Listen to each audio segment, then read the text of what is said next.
Quando chegou aos 30 anos, Zaratustra deixou sua pátria e o lago de sua terra natal e partiu para as montanhas. Lá permaneceu nutrindo-se de seu espírito e de sua solidão, sem se cansar. 10 anos se passaram. Seu coração, porém, mudou, e uma manhã, tendo se levantado com a aurora, pôs-se frente ao sol e assim lhe falou: Tu, grande astro, que seria de tua sorte se te faltassem aqueles a quem iluminas? Há 10 anos continuas subindo até minha caverna.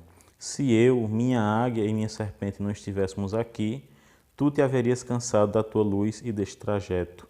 Nós, porém, te esperávamos todas as manhãs para recebermos teu supérfluo e por ele te rendermos graças. Pois bem, já ando farto da minha sabedoria, como uma abelha que acumulasse demasiado mel. Sinto necessidade de mãos que se estendam para mim. Quem dera eu pudesse prodigalizar e repartir até o dia em que os sábios, entre os homens, se sentissem felizes por sua loucura e os pobres felizes por sua riqueza. Por isso, preciso descer às profundidades, como tu o fazes todas as noites, quando mergulhas para além do mar para levar tua luz ao mundo subterrâneo, astro que tudo superas. Como tu, preciso declinar, como dizem os homens, entre os quais pretendo descer. Abençoa-me, pois, olho afável que pode ver sem inveja até mesmo o excesso de felicidade. Abençoa a taça que quer transbordar, a fim de que dela escorra a torrente de ouro e a que todos os lugares de tua delícia ela leve o reflexo. Eis que esta taça quer esvaziar-se de novo, e Zaratustra quer voltar a ser homem. Esse foi o começo do declínio de Zaratustra.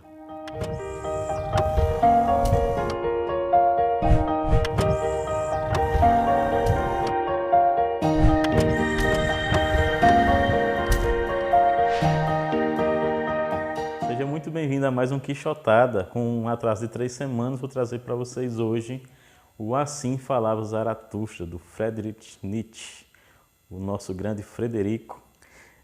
Primeiramente, quero começar dizendo a vocês que eu não indico essa edição aqui da Nova Fronteira.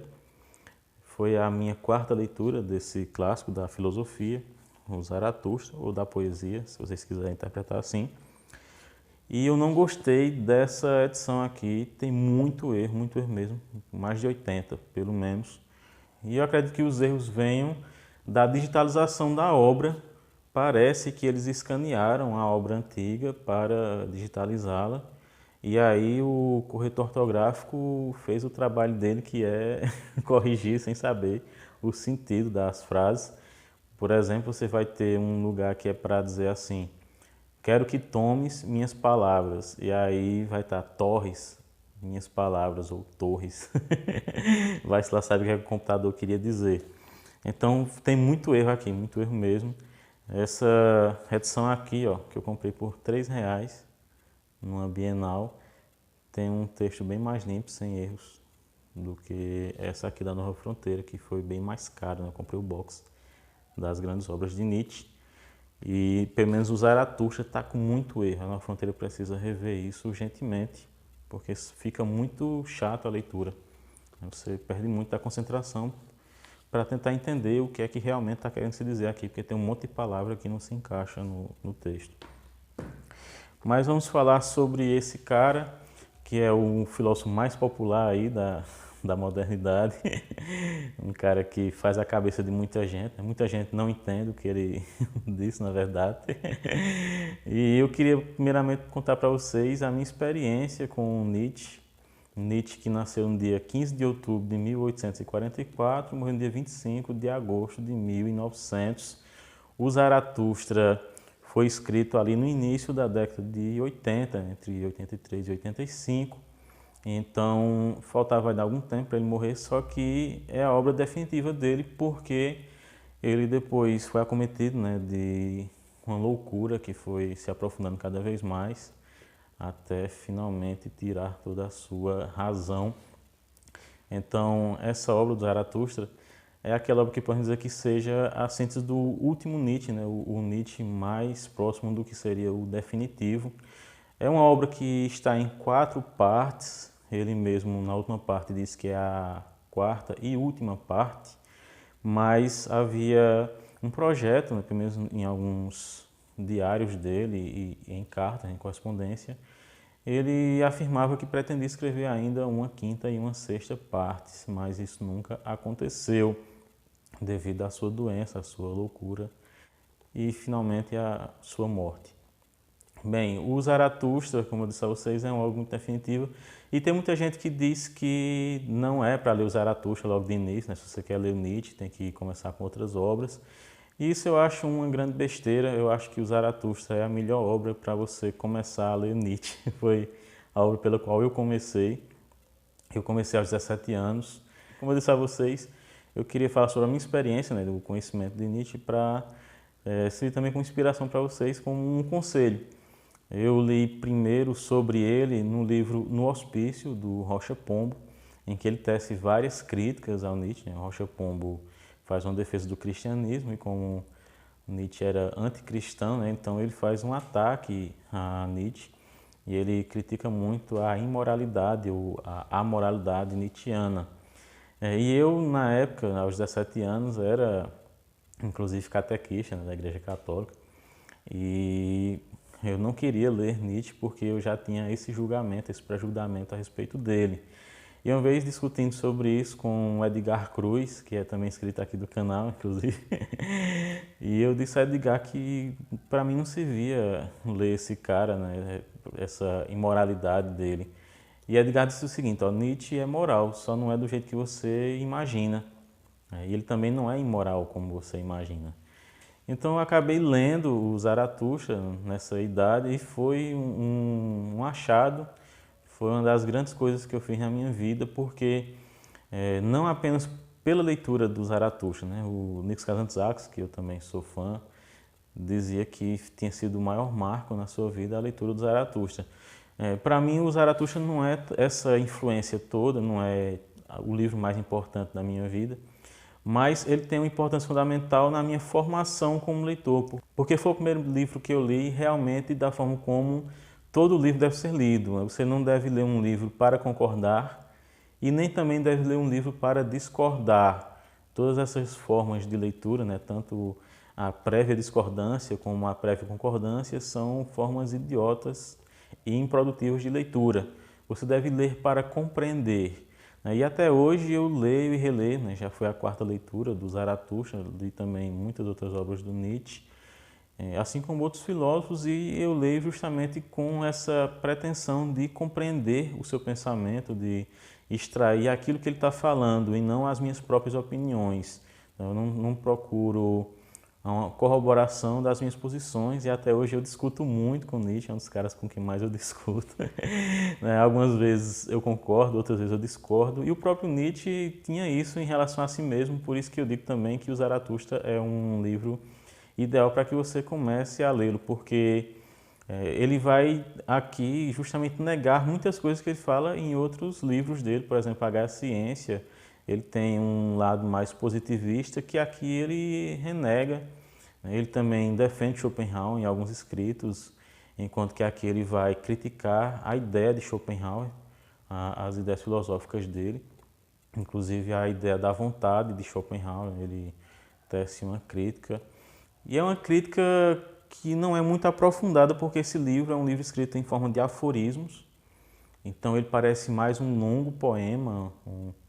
Você vai ver, inclusive, características dele de textos sagrados, né? E ele retoma aqui o Zaratustra, que os gregos conheciam como Zoroastro, o fundador do zoroastrismo, né? E ele explica no Ecce Homo que ele escolheu o Zaratustra justamente porque o Zaratustra é o criador da moralidade que inspirou a moral das grandes religiões monoteístas, né? O Zaratustra, ou o Zoroastro, ele traz a ideia do Ahura Mazda, o Deus bom, e do Ahriman, o Deus mau. Eles seriam gêmeos, e o Ahriman, o mal, luta contra o bem.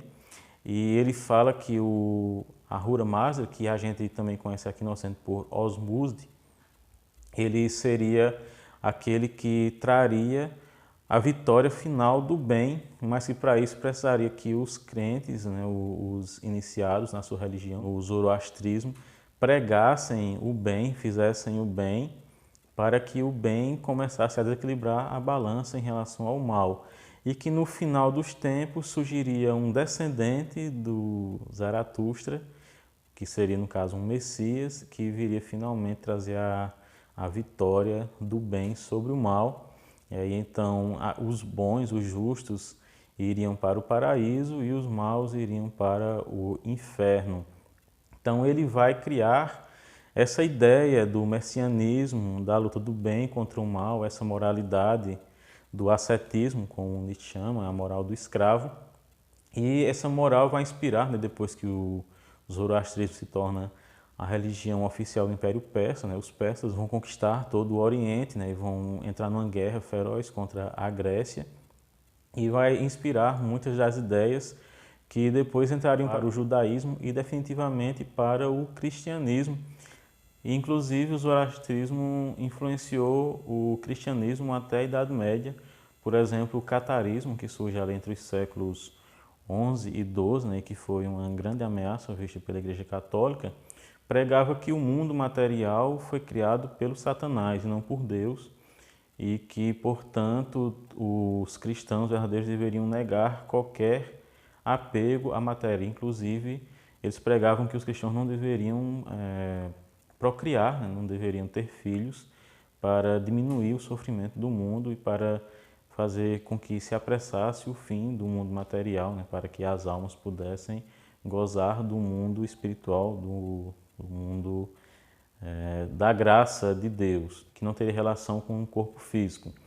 E Nietzsche, então, pega essa figura de Zaratustra justamente para fazer uma meia-culpa, né? O Zaratustra de Nietzsche é aquele que pede perdão pela sua criação, né? Pela criação dessa moral do escravo, como Nietzsche assim se refere.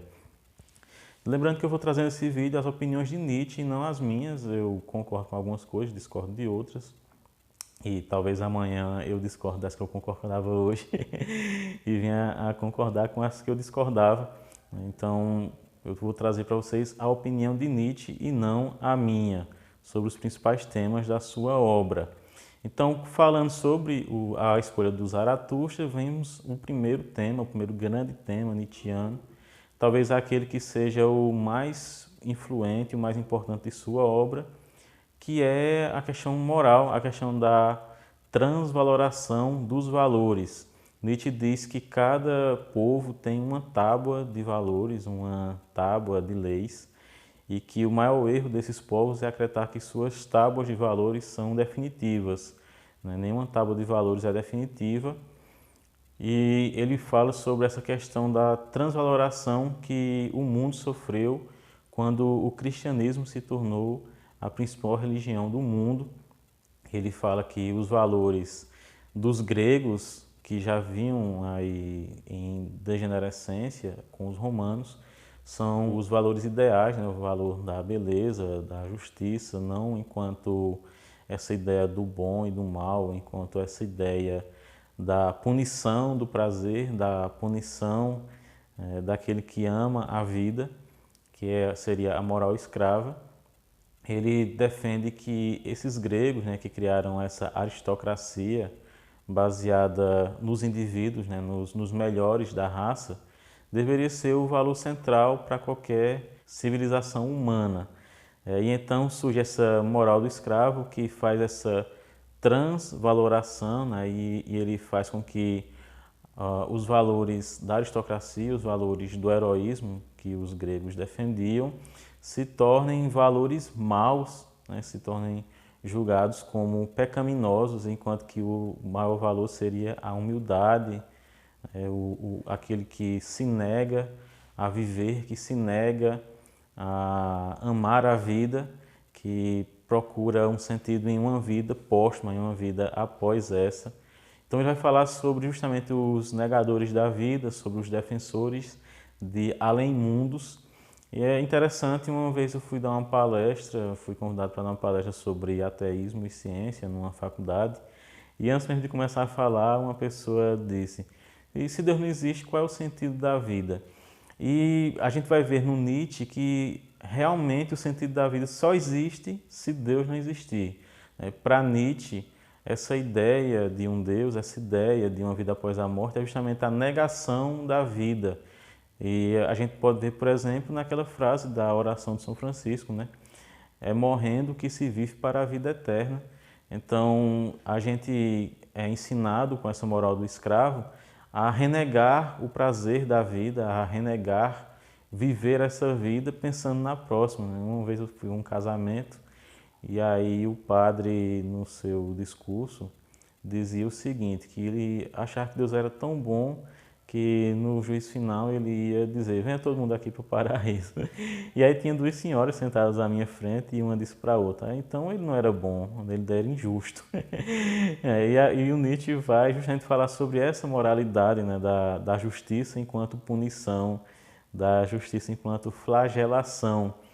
E então Nietzsche vai falar sobre essa questão da transvaloração, ele vai dizer o seguinte, que nós devemos subverter essa tábua de valores que existe na sociedade.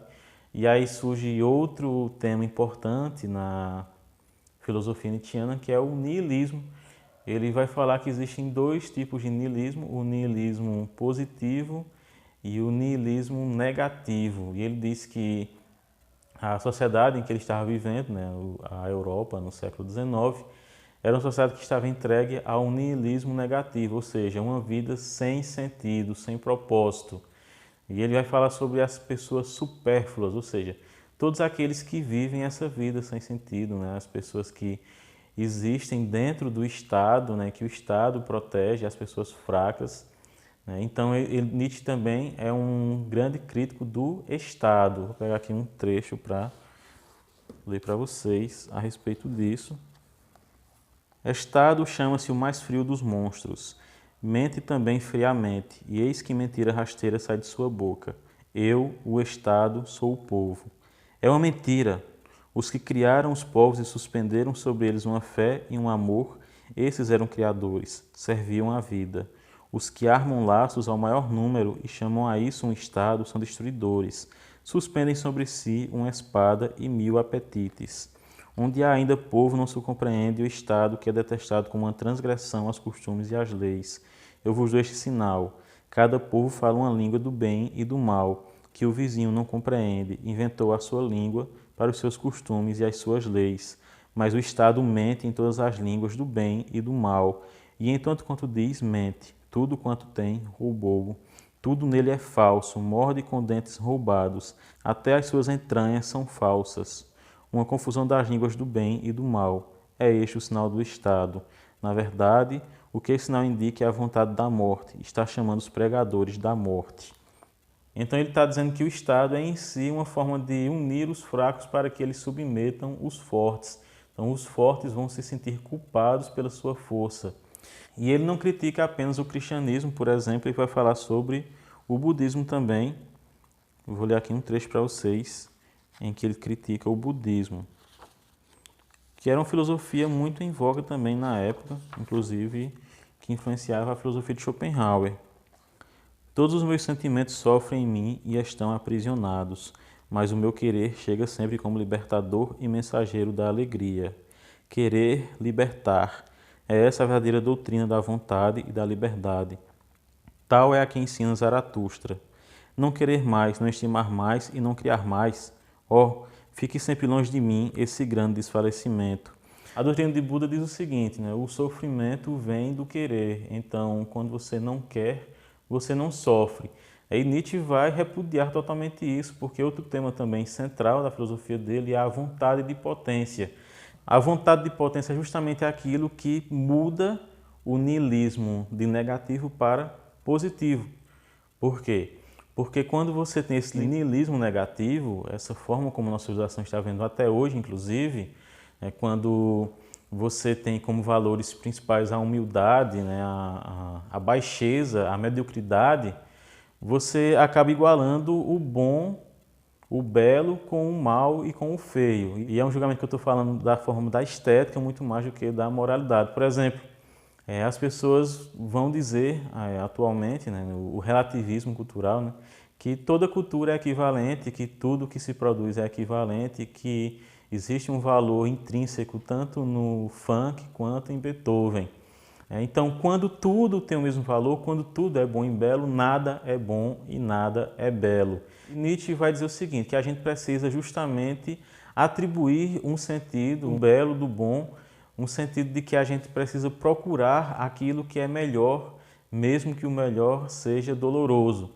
Então ele abençoa a dor. Quando Nietzsche fala sobre a aristocracia, quando ele fala sobre a busca pelo melhor, ele não está elogiando as elites, ele não está elogiando principalmente a burguesia, né? Ele vai criticar muito, por exemplo, a forma como os romanos acabaram degenerando o ideal dos gregos, né? Porque o ideal grego do heroísmo é um ideal da busca pelo belo, da busca pelo autoaprimoramento, enquanto que os romanos transformam essa classe da aristocracia numa classe de gente gorda, sedentária, né? Que não busca o ideal de beleza nem em si mesmo, nem na arte, nem na sociedade, e que acaba degenerando e aí abrindo espaço para o surgimento do judaísmo, evoluído para o cristianismo, que acabou dominando Roma e derrubando o império.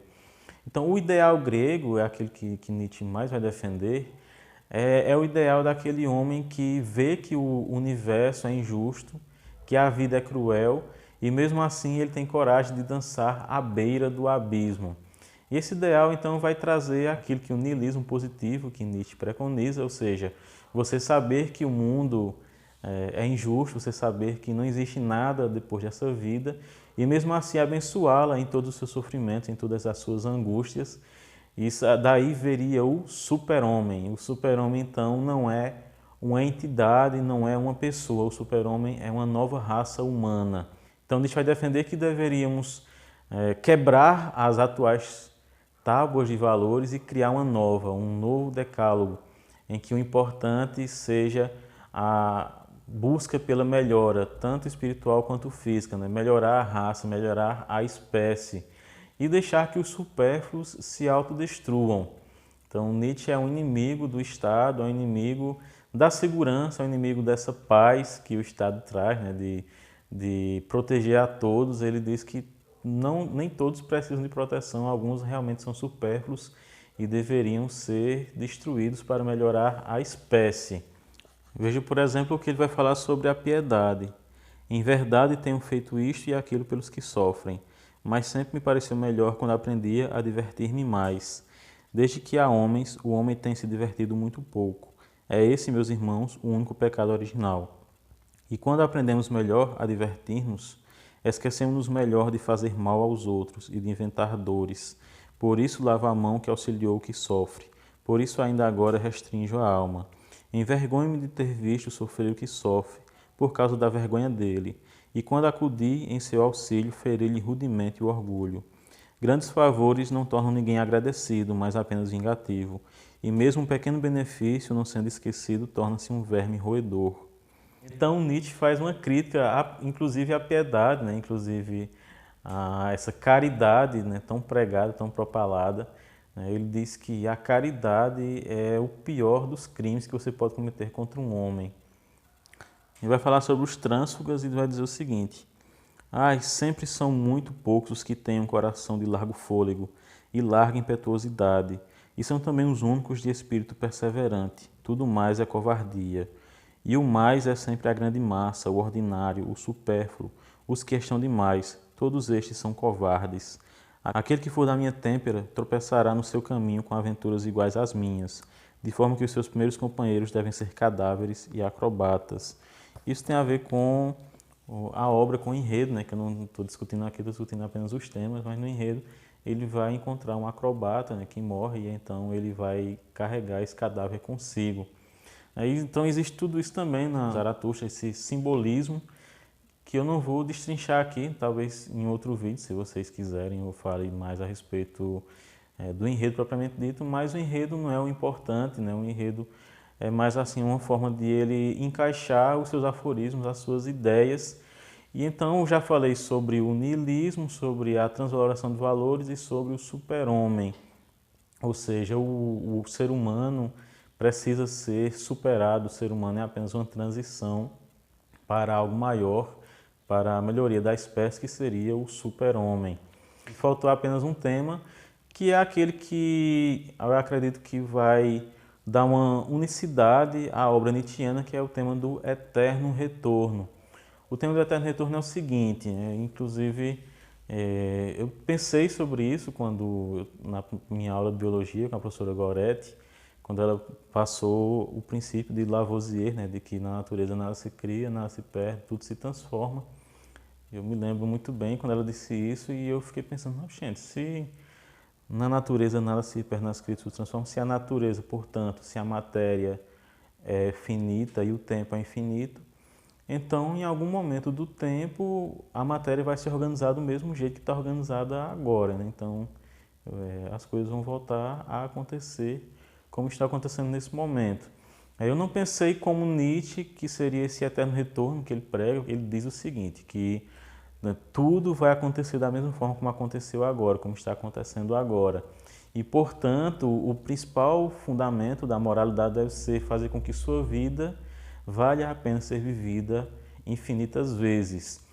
Eu não pensei como Nietzsche pensou, porque para mim seria o seguinte, a matéria se configuraria da mesma forma em determinados momentos, mas depois ela ia se mudar de formas totalmente aleatórias, Seria mais como algumas pessoas falam sobre a questão do multiverso. Algumas ideias de Nietzsche, algumas ideias que ele tem sobre o eterno retorno, sobre o tempo, sobre a moralidade, é claro que já foram superadas por outras descobertas científicas. Eu sugiro que vocês leiam, por exemplo, O Gênio Egoísta, do Richard Dawkins. A relatividade de Einstein também coloca o tempo como uma dimensão. O tempo, na verdade, faz parte do espaço. Então, todas essas teorias, elas mudam, se você for ver Nietzsche, de uma forma cientificista. Mas Nietzsche é um filósofo essencialmente da moral. Então, a gente tem que ver mais por esse aspecto moral. E dentro do aspecto moral, o eterno retorno ele faz totalmente sentido, porque mesmo que não exista esse eterno retorno, mesmo que a matéria não venha a se configurar da mesma forma como está se configurando hoje, mas existe esse imperativo que ele traz, que é um imperativo, vamos dizer que seja um imperativo categórico, para pegar aí o termo cunhado por Kant, e que Nietzsche também faz uma crítica a Kant, embora ele concorde com muitas coisas do kantismo. Inclusive ele dizia que Kant foi quem matou Deus. Muita gente diz que Nietzsche matou Deus, mas ele dizia que quem tinha matado era Kant, através da crítica da razão pura. Mas o Nietzsche pega então como seu imperativo categórico, ou seja, como a sua principal regra de moralidade, que nós devemos viver nossas vidas como se ela fosse ser revivida infinitamente. Então, a vida eterna para Nietzsche é justamente essa vida. Então, a forma como nós estamos vivendo é aquela forma que devemos fazer com que valha a pena ser vida novamente. Então, é isso que traz da moralidade de Nietzsche um sentido novo para a vida, uma nova tábua de valores, o início de um novo decálogo, e aquilo que seria realmente a grande influência para a transvaloração dos valores e para o surgimento, o advento do super-homem.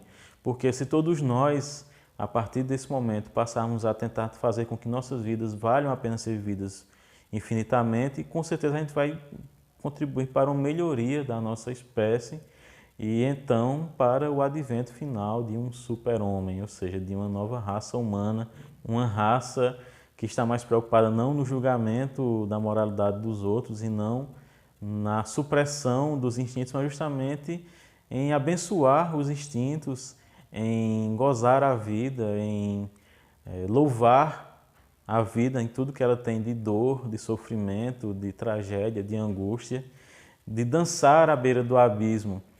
E a ideia, a consciência final de que nós não precisamos de uma vida eterna, porque essa vida em si já é eterna. Espero que vocês tenham gostado do vídeo. Se gostaram, não esqueça de se inscrever, de curtir, comentar, compartilhar. Se você quer que eu aprofunde algum desses temas, se você achou que ficou superficial alguma explanação, coloque aí nos comentários, que eu vou ter prazer em fazer um outro vídeo sobre algum tema específico. Ou se você quer ver outro livro do Nietzsche sendo comentado aqui também, fica a critério de vocês, dizer o que vocês querem aqui para o futuro do canal. E até o próximo Quixotado, seu encontro com os livros.